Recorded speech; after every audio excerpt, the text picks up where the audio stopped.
Buyurun.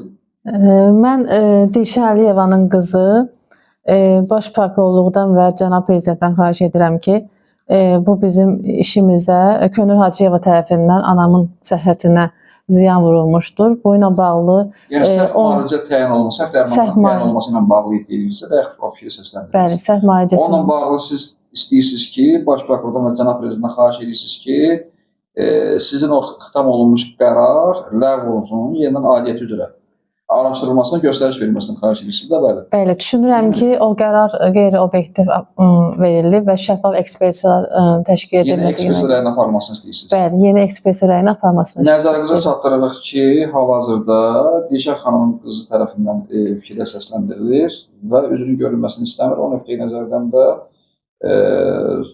Dilşən xanımın özünün kamera görüntüsündə görüntüsünü göstərmək məcburiyyətində və görək Dilşən xanım özü bununla bağlı hansı fikirlər səsləndirirsiniz.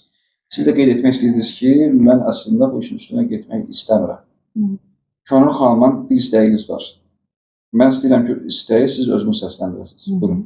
Mən istəyirəm ki, bu vaxt mən dedim ki, üzrxahlıq istəsən ələmədi. Deyirsən kimsən?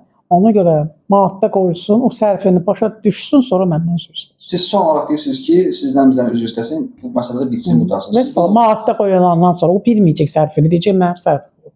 Aydındır. Çünki həysüz artıq. Böyüklərin steroiddan çıxır. Aydındır, oldu, sağ olun.